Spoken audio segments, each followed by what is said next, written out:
Nobody clapped when Danny Calloway walked off the transport shuttle. 46 cadets from 11 different species stood in the arrival bay of Station Orin 7, and every single one of them turned to look at the human the way someone might look at a lost animal that had wandered into the wrong building. He was shorter than most of them, thinner than the Bravakians, slower looking than the Tessics.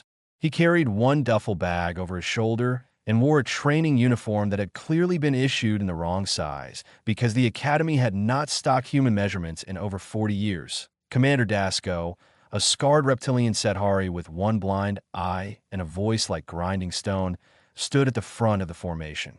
He held a data tablet with the intake roster. He read each name without looking up. When he reached the bottom of the list, he paused. Calloway. Human. Earth. He said it the way someone might say expired rations. He looked up for the first time. Fire Team Row 9. Last bunk hall on the left. Danny nodded and said nothing. Fire Team Row 9 was not a reward. It was where the Academy put cadets it did not expect to succeed. Danny learned this within the first hour. His teammates made it clear in their own ways. Pell was a Drevi, tall and angular with 4 arms and an exoskeleton that clicked when he was annoyed, which was always. He looked at Danny once, clicked all 4 arms against his torso, and turned away. Garo was a Bravakian, nearly 7 feet tall with thick gray skin and hands the size of dinner plates. He moved slowly and carefully, like something that knew its own weight. He nodded at Danny when they met. It was not warm, but it was not hostile. Suni was a Halani, small and gray-skinned with glowing patches along her neck that shifted color with her emotions. She studied Danny with wide dark eyes and said nothing. The patches on her neck pulsed a faint green. Danny did not know what green meant yet. Rin was a Tessic, wiry and quick with silver reflective eyes that never seemed to blink. He was the first to speak directly to Danny. He said, I heard Earth is classified as a death world. I assumed that meant your people would be more impressive. Danny set his bag on the last remaining bunk, the one beside the air recycler that hummed and rattled around the clock. Fair enough, he said. Rin stared at him for a moment, waiting for something more. Danny did not give it to him. The first day was orientation. Commander Dasko marched the full training company through the Academy's facilities. The station was enormous. Training halls the size of football fields. Simulation chambers that could recreate any planetary environment. Weapons ranges calibrated for 30 different species. Dasko stopped the company in the central hall and delivered his opening address. It was short and brutal. He told them that 60% of cadets washed out before the final evaluation. He told them that rank was earned through performance, not species reputation. Then he looked directly at Danny. The Galactic Union accepted a human cadet for the first time in 41 years. Earth has fought no interstellar wars. Earth has produced no decorated officers. Earth is classified as a Category 7 death world, which means your planet is considered more dangerous than most active combat zones. He paused. That does not make you dangerous. It makes you a survivor. Survivors react. Soldiers think. Learn the difference or go home. 200 cadets laughed. Not all of them. Not Garo. Not Suni. But enough that the sound filled the hall and bounced off the metal walls. Danny stood at attention. His face did not change. His breathing did not change. He looked straight ahead at a point on the far wall and waited for it to be over. After orientation, the fire team returned to their bunk hall. Pell claimed the best bunk without discussion. Rin took the second best. Garo settled on a one that creaked under his weight. Suni chose the one nearest the door. Danny sat on his bunk beside the rattling air recycler. Garo looked over at him. That unit is loud. I can swap with you if you want. No need, Danny said. He dropped his bag on the floor and stretched out on the thin mattress. I grew up next to a grain dryer on my family's farm. Ran all night during harvest season. My bedroom wall shared a wall with it for 18 years. He put his hands behind his head. This is quieter, honestly. Garo blinked his small, deep-set eyes. Across the room, Suni's neck patches shifted from green to a soft blue. Danny noticed it this time. What does blue mean? He asked her. Suni tilted her head slightly. Most species never asked. Most species did not care what Halani colors meant. Curiosity she said. Danny nodded like that was the most normal answer in the world. Good. Curiosity is how people stop being strangers. Suni's patches stayed blue for a long time after that. Ren, lying on his bunk with his arms crossed, watched the exchange in silence. His silver eyes reflected the overhead lights. He did not say anything cruel. He did not say anything at all. The lights dimmed at 20 to 100 hours. The air recycler hummed and rattled.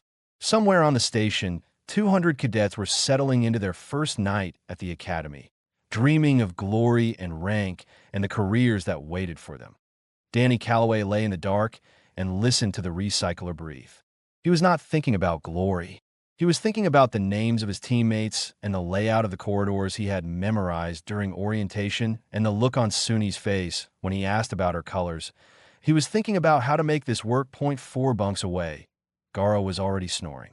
Pel's exoskeleton clicked softly in his sleep. Ren's breathing was too even to be genuine. The Academy had given Fireteam Row 9 its first human. IT had no idea what that meant yet. The evaluation scores were posted on the barracks wall every third day. Danny had learned to walk past them without slowing down because the numbers never said what he wanted them to say. His strength rating sat in the middle of the pack. His sprint speed ranked in the bottom quarter. His marksmanship was competent but forgettable. On paper, Danny Calloway was the most average cadet in the entire training company. And in a place like the Academy, average meant invisible. The other fire teams had already started to rank themselves informally. Everyone knew that Fireteam Kuro 2 was leading in combined scores. Everyone knew that Row 9 was last. Ren took this personally. He spent every free hour in the tactical simulation rooms, drilling movement patterns until his silver eyes were bloodshot. Pel trained in silence, his 4 arms moving through combat drills with mechanical precision. Garo simply endured, steady and slow and unbreakable. Danny did something none of them understood. He ran. Every morning before formation, Danny ran laps around the station's outer ring. It was a 5-kilometer loop of gray corridor with no scenery, no music, no company. He ran it once, then twice, then 3 times. The other cadets who saw him assumed he was trying to compensate for his low speed scores. They were wrong. Danny was not training to be fast. He was training to never stop. 2 weeks into the program, Commander Dasco announced the first major field exercise. It was called a long-range orienteering march. Fire teams would be dropped into a simulated jungle environment and tasked with reaching an extraction point within 6 hours.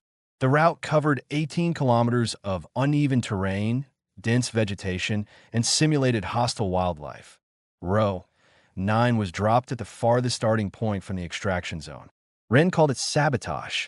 Danny called it extra distance and started walking. The first 4 hours went poorly. Pel, whose species excelled in dry, open environments, struggled with the humidity.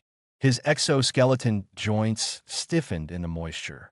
On a steep rock face 3 hours in, his grip failed and he fell. 2 of his 4 arms hit the stone at a bad angle. The joint casings cracked. Not broken, but damaged enough that he could not use them. Ren assessed the situation in 2 seconds. Leave your gear. We redistribute weight between the 4 of us and push the pace. We can still finish in the top half if we move now.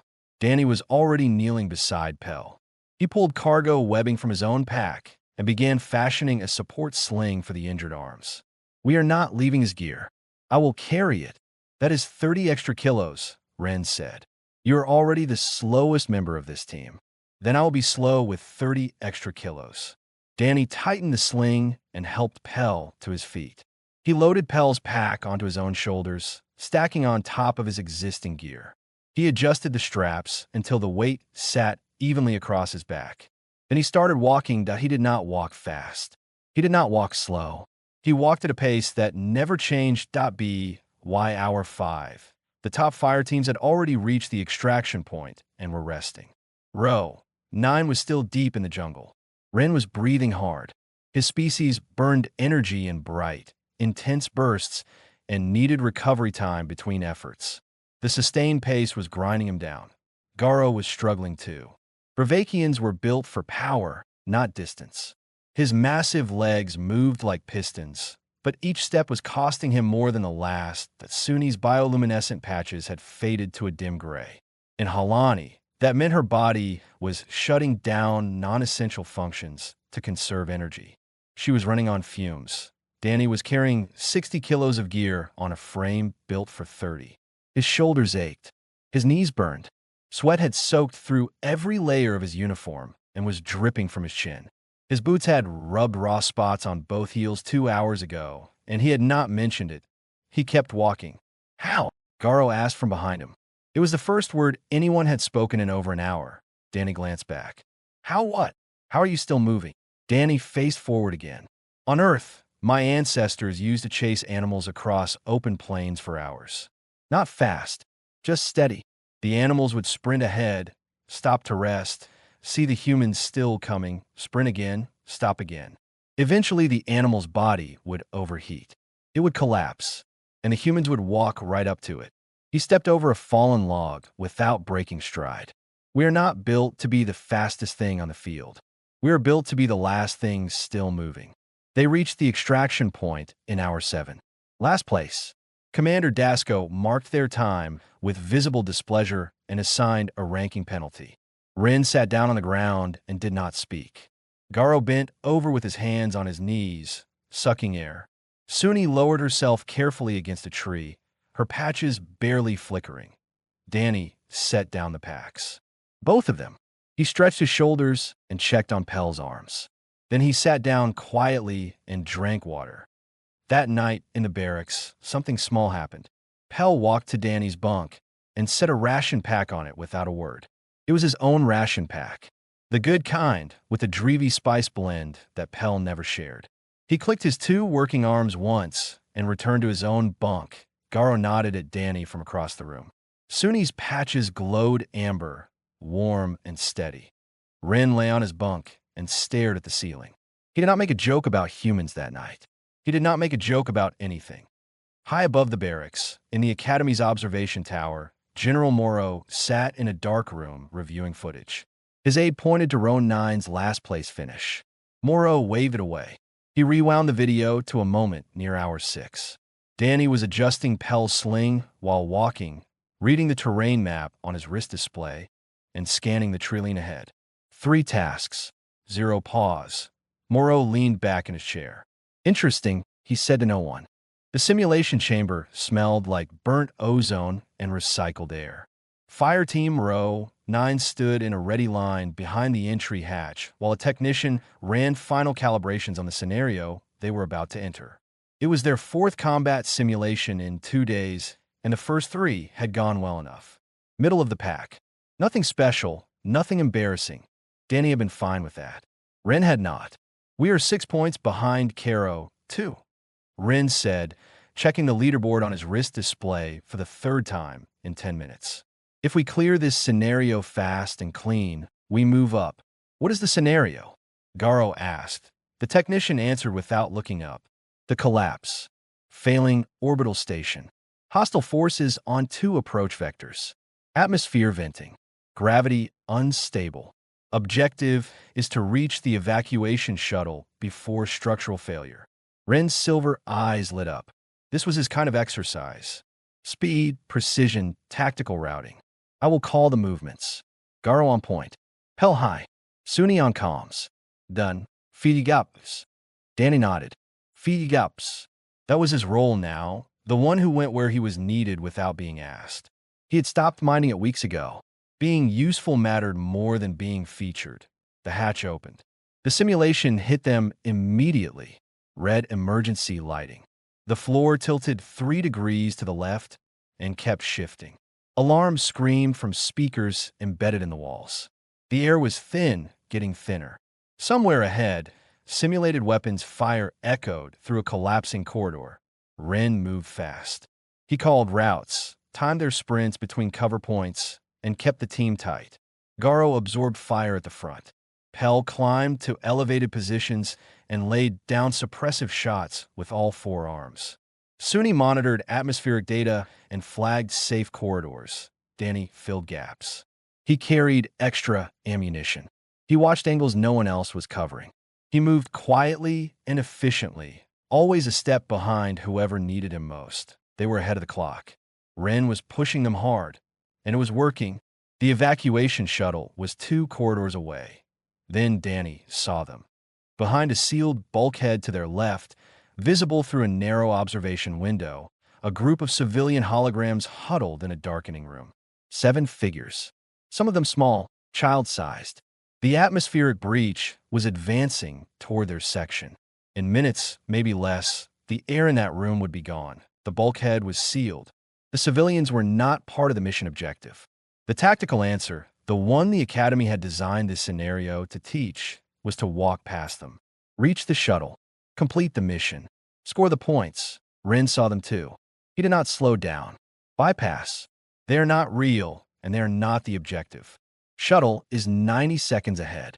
Danny stopped walking. Everyone else stopped too, because when the person filling your gaps suddenly was not there anymore, you felt it. Danny, Ren said. His voice was sharp. Move. There are kids in there, Danny said. They are holograms. I know. Danny was already moving toward the bulkhead. But someday they will not be. What happened next took 3 minutes. Danny rerouted power from his own suit's heating system to the bulkhead's manual release. His suit temperature dropped immediately. The cold hit him like a wall. His fingers went stiff. His breath came out in white clouds inside his helmet. He forced the bulkhead open. The civilian holograms stumbled out, confused and frightened in the way that well-programmed simulations could mimic. Danny directed them down a secondary corridor he had noticed on the station schematic during the briefing, a route no one else had memorized because it led away from the primary objective. Then he sealed the breach behind them using an emergency foam canister he had picked up in the first room of the simulation. He had pocketed it without thinking, the way a person from a dangerous world pocketed anything that might be useful later. That'd be why the time he finished, the evacuation window had closed. The shuttle was gone. The simulation ended with a flat tone and the words "Mission failed" projected on every wall. Ren did not speak to Danny for the rest of the day. Commander Dasco did. He called Danny to the front of the full training company during the evening debrief and dressed him down for 6 straight minutes. Tactical insubordination. Emotional compromise. Mission failure due to individual deviation from team directive. Dasco's blind. I seemed to stare harder than his good one. Danny stood at attention and absorbed every word the way he absorbed everything. Quietly. Completely. Without flinching. That night, the mess hall was loud with conversation from other fire teams celebrating their simulation scores. Row 9 sat at their usual table in the corner. The mood was heavy. Ren ate in silence, his jaw tight. Pell clicked his arms in a slow, irritated rhythm. Garo pushed food around his tray. Danny sat at the end of the table with an empty tray, not hungry. Then Suni sat down beside him. She had never done that before. She always sat across from Garo, where there was space. This time she chose the spot next to Danny, close enough that her shoulder nearly touched his. Her neck patches pulsed a deep, warm amber. Danny had learned enough Halani color language by now to know what amber meant. Respect. My people have a saying, Suni said quietly. The mission is what you carry out. The purpose is what you carry home. Danny looked at her. He did not smile, but something in his expression softened. That is a good saying. It is why I joined, she said. Across the table, Ren was listening. His silver eyes reflected the overhead lights. He said nothing. But when Suni sat down next to Danny, Ren did not move to a different table. He stayed. And somewhere above them, General Moreau watched Danny's suit data from the simulation. Core temperature had dropped to 4 degrees during the bulkhead sequence. At that temperature, most species in the Union lost motor function entirely. Danny's hands had been shaking on the footage. But his grip never failed. Not once. Moreau opened Danny's homeworld file and read one line. Dominant species classification, endurance persistence predator, omnivore, social pack bonder. He closed the file and opened a different one. The final evaluation. Week 6. He began making changes. Copy Suni was the first person in Fire Team Row 9 to say it out loud. She said it on the 5th week, in the middle of a rest period between drills, while the team sat on the floor of the training eating ration bars. He scares me a little, she said. Garo looked up. Who? Suni's neck patches flickered a pale violet, the Halani shade for unease. She tilted her head toward Danny, who was on the far side of the bay doing pull-ups on a cargo rail. He had been doing them for 20 minutes. His arms were shaking. He had not stopped. Not in a dangerous way, Suni continued. In a way I do not have a word for. My species feels emotions from others. Surface emotions, the obvious ones. Fear, anger, joy. With Danny, I feel all of them at the same time, and none of them slow him down. Pell clicked one of his healed arms thoughtfully. The Academy psychologist evaluated him this week. I heard the report was flagged. Flag how? Garo asked. Unusual. Not concerning. Unusual. Pell watched Danny finish another pull-up. Apparently, when humans experience fear, they do not suppress it. They use it, like fuel. Ren, who had been silent through this conversation, spoke without looking up from the tactical manual on his lap. Every species uses fear. That is basic survival biology. Not like this, Suni said. Most species feel fear and then choose to act despite it. That takes time. A decision point. A moment of override. She paused. Danny does not have that gap. He feels the fear and he is already moving. The decision and the fear happen at the same time. There is no pause.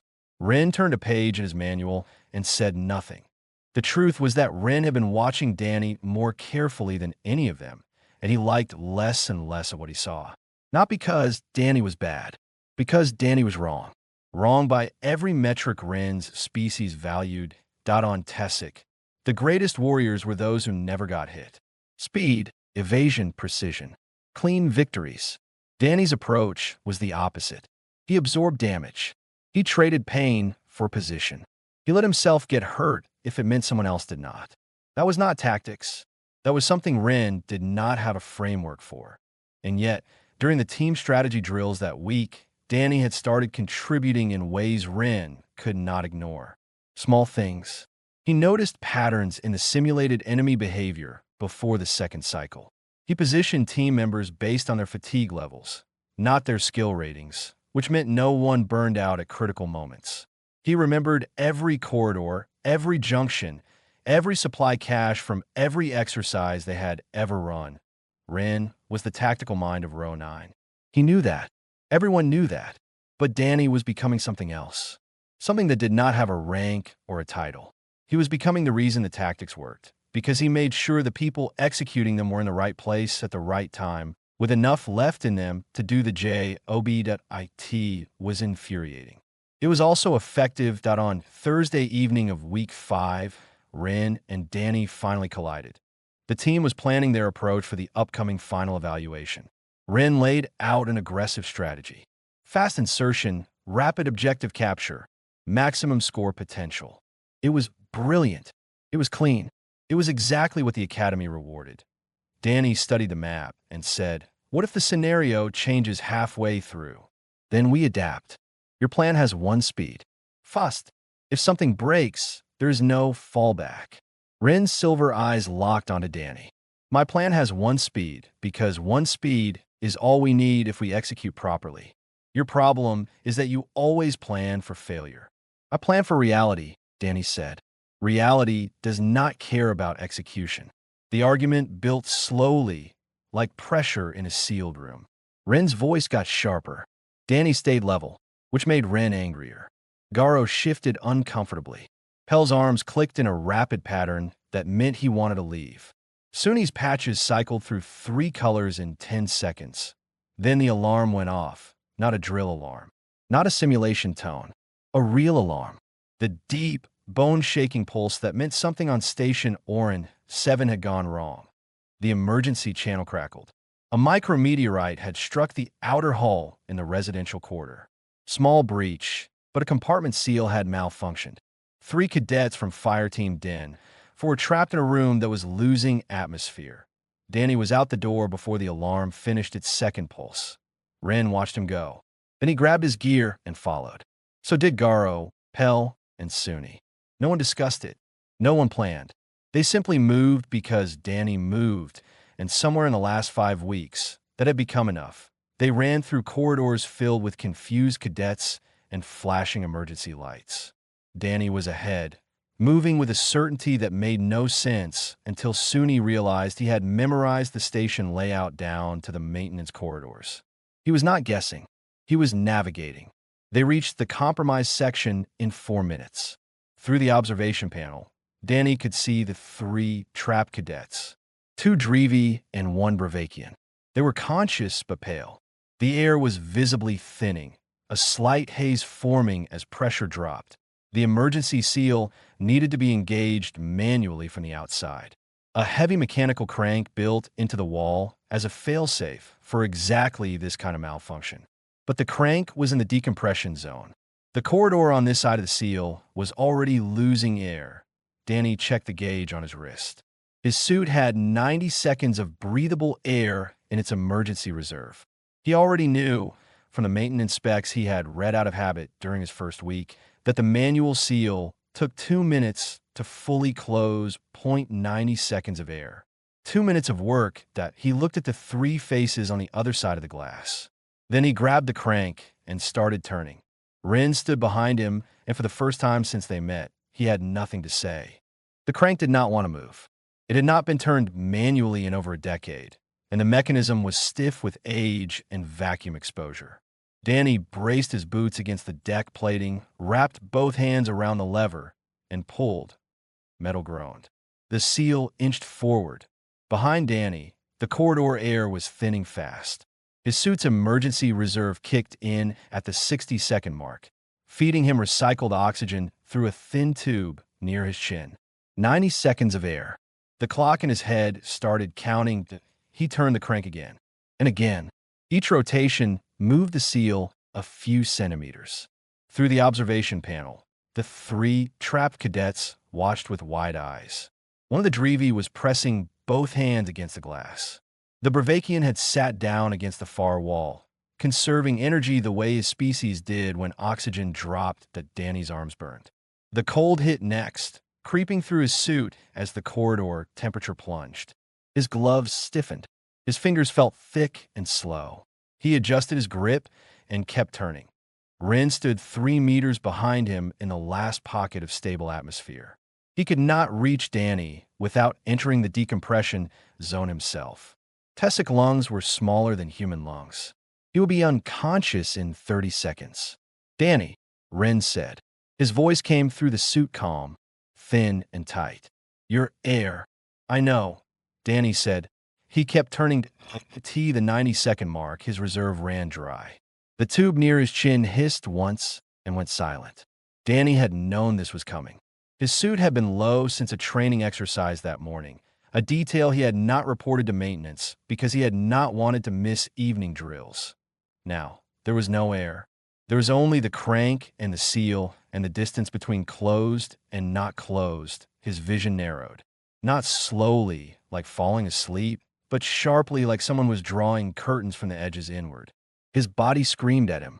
Every cell, every nerve, every ancient survival instinct built into human DNA over 2 million years of evolution told him the same thing. "Stop. Let go. Breathe." He did not stop. He turned the crank with hands that had gone white. His chest heaved against nothing. His jaw was clenched so hard that his teeth ached. The seal moved, centimeter by centimeter, grinding and slow and terrible. 44 seconds without air.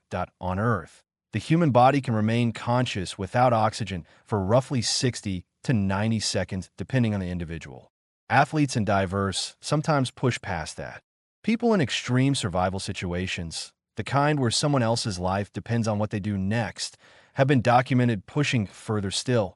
Danny Calloway was a farm kid from Montana who ran every morning and never once stopped when his body told him to. At 2 minutes and 14 seconds, the seal locked into place.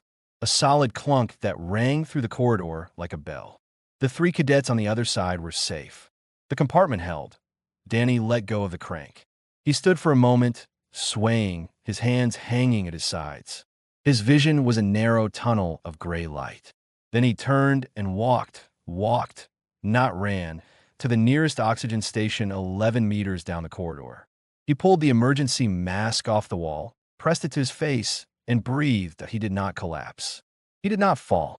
He stood there and breathed until the gray tunnel opened back up into the world. Rin had not moved from his position. His silver eyes were wide.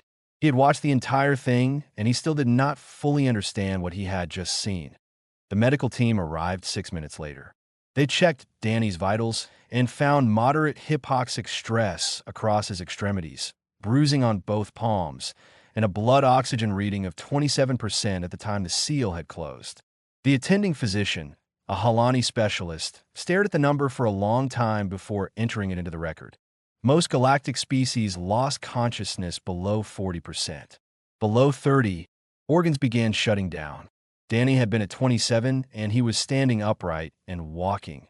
They kept him in medical for 6 hours. He was discharged with instructions to rest for a full day cycle. He reported to morning formation the next day. Commander Dasco saw him in line and paused. For 1/4 of a second, his reptilian eyes rested on Danny. Then he moved on without a word. The story spread through the academy within hours. The human who sealed a bulkhead on no air. The cadets who had been saved, 2 Drevi and a Bravakian named Fell, sought Danny out in the mess hall to thank him. Danny shook their hands and asked about their recovery. When they tried to call him brave, he changed the subject to the food. Soon he found him later that evening on the observation deck. He was sitting on the floor with his back against the window, staring at the opposite wall. His hands were bandaged where the crank had torn the skin through his gloves. She sat down beside him without asking. Her neck patches glowed a deep amber that was almost gold. "Were you afraid?" she asked. "The whole time," Danny said. "But you did not stop." He looked at his bandaged hands. "Where I come from, the people who stop are the ones you bury." Suni did not answer. She leaned her shoulder against his, lightly, in the Halani gesture of solidarity. Danny did not pull away 0.3 floors above them. General Moreau sat in his office and watched the corridor footage for the 7th time. He paused it at the moment Danny's air ran out. He watched the human's face. Fear, pain, and then something else. Something that happened at the 30-second mark, a shift. Not calm, not acceptance. Something more primitive. A look that said the body had voted to quit and the mind had overruled it by force. Moreau had seen that look once before. On a Bravakian soldier who held a collapsing tunnel for 4 minutes, so her unit could escape. She received the Union's highest honor. Posthumously, Danny walked to an oxygen station. Moreau picked up his comm and called Union High Command that he had changes to make to the final evaluation. Row 9 drew Sector 7 for the final evaluation. It was the worst assignment on the board, a low-priority defensive position on the outer edge of the simulated colony, far from the action, far from the scoring zones, far from anything that mattered. Rin stared at the assignment screen like it owed him money. They gave us the graveyard. Pell clicked all 4 arms in disgust. Garo exhaled slowly. Suni looked at Danny. Danny studied the full tactical map displayed on the briefing wall. Every sector, every defensive line, every supply route, every building in the simulated colony. He studied it the way he studied everything. Quietly, completely, and with the kind of focus that made Suni's neck patches go blue. Then he said, "Good. No one will be watching us." The exercise was called Operation Last Light. Every fire team in the academy participated simultaneously. It was the largest, most complex scenario in the training cycle. Performance determined final rankings, career placements, and commendations. For most cadets, this was the single most important day of their military education. For 2 hours, it went exactly as planned. Row 9 held Sector 7 without difficulty. Danny had arranged them in a staggered formation he had adapted from something he read about old cavalry tactics from Earth. Overlapping fields of fire, minimal exposure, maximum flexibility. It was not in any academy manual, but it worked. Then the world broke to the 2-hour mark. The colony's defense grid failed. Not partially, completely. Sectors began collapsing in sequence like dominoes. Communication lines went dead. The central command post was overrun. Within 30 minutes, every structure the cadets had been trained to rely on was gone, and no orders. No objectives. No extraction plan, just chaos, darkness, and 200 cadets scattered across a simulated war zone with no idea what to do next. Danny knew what to do. He gathered row 9 in the shelter of a collapsed wall and spoke calmly. This is not about winning anymore. The exercise just changed.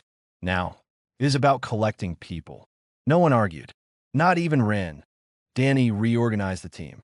Garo took point, his massive frame absorbing anything that came at them from the front. Pell moved to high ground, using his 4 arms to fire from elevated positions while scanning the terrain. Suni activated her bioluminescence to maximum output, sending pulsing signals across light frequencies that most species could not see, but that registered on standard helmet displays as a rescue beacon. And Ren fell in beside Danny and started doing what he did best. He calculated routes between the fallen sectors, found paths through the wreckage, identified choke points and safe corridors with the tactical brilliance that had defined him since day one. But for the first time, he was not using it to win. He was using it to find people. They moved through the battlefield for 4 hours. Not fast, steady. Danny's pace. The pace that never changed, that never stopped, that wore the world down instead of trying to outrun it. They found scattered cadets huddled behind broken barricades. A Tessic pair who had lost their fire team leader. A lone Bravakian sitting in a dark room with her weapon across her knees, waiting for orders that would never come. A group of 5 from 3 different species who had banded together but had no plan and no direction. Danny collected them all. He spoke to each one in the same low, steady voice. He told them where to go. He gave them roles. He shared his rations.